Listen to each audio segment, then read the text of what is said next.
Before Biafra, before election boycott by SKC Ogbonnia. The Bophren project is once again widening in scope with charismatic figures, such as Nnamdi Kanu, Asiri Dakubo, and Femi Fani-Kayode as its echo chambers. The beef, however, remains the unspeakable bad governance in Nigeria and the seemingly unending marginalization of the eastern states. The Bophren group has been flexing muscles in recent months with increasing popularity. The most convex moment thus far was its sit-at-home ultimatum in remembrance of those who died during the Bophren War. Though the federal government did its best to frustrate the sit-at-home exercise, the eventual mass compliance ought to appeal to every patriotic Nigerian. For the first time in a long time, there is an alternative voice to the corrupt oligarchy of the East, a voice capable of provoking the elusive political equipoise essential for effective democratic leadership in the region. How that alternative voice is deployed, moving forward, is the real gist of this piece. That brings us to the restated call for a boycott of future elections in Biafra land by the indigenous people of Biafra, IPOB. This call is obviously jejune and thus condemnable. Even the political leaders of the Southeast and the South-South zones, most of whom have continued to exploit the Bophren crisis to avoid prosecution from corrupt practices, have responded with an extraordinary display of displeasure, attempting to smash any semblance of support for the Bophren movement that they now claim they can no longer stomach because of its tawdry approach. But anyone in his or her right frame of mind believing that the Bophren activists do not have the capacity to undermine future elections in the region is viewing current events from a blurring rear-view mirror. At the same time, the leaders of the Bophren agitation must be careful not to allow the movement to be wallowed in blind ballyhoo.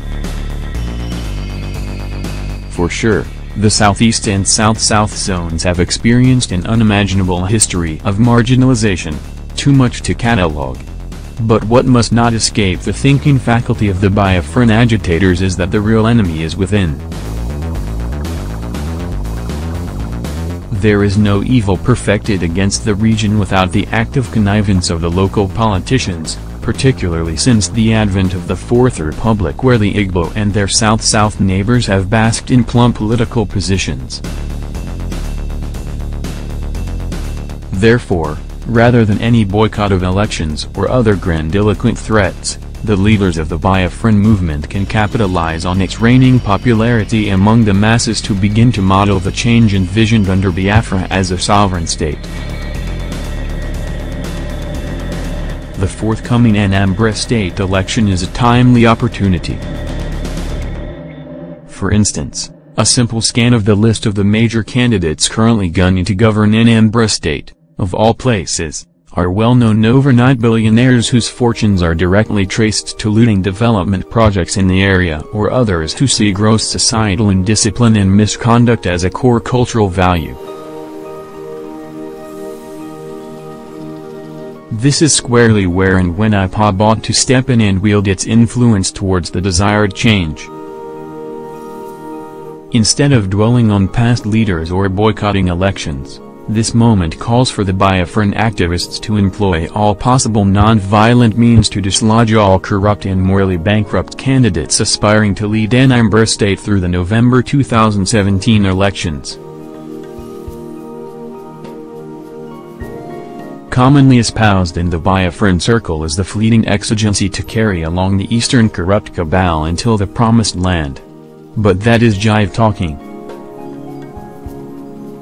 A change anchored by the status quo is akin to attempting to fetch water with an Ugbo basket. It does not hold, ask President Muhammadu Buhari. Therefore, before Biafra, before election boycott, it is incumbent upon IPOB to lead by example while still operating in the corporate entity called Nigeria.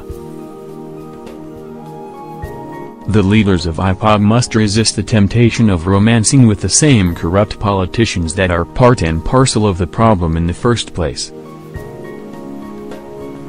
Plainly speaking, the Biafran agitators must not indulge in any dubious behavior that can lend credence to the swirling accusation that their struggle is no different from that of the current crop of politicians whose only aim in politics is to garner the qualifying attention to feather from any of the prime corrupt crumbs in the land. Like the IPOB, the ordinary Nigerian masses are against bad governance and injustice, however the shade. They are also anxiously yearning for true change in the country, and any sustained delay only goes to do more harm than good. The IPOB, therefore, can gain wider support by embracing incremental change at every opportunity towards the greater good of the society, while the debate for an independent state or other solutions can equally go on. Their ability to stop corrupt politicians from sustaining power in Anambra, as a start, will send strong message across the Biafra land and indeed the entire Nigerian state that it can no longer be business as usual. True. IPOB members at a pro-Biafra rally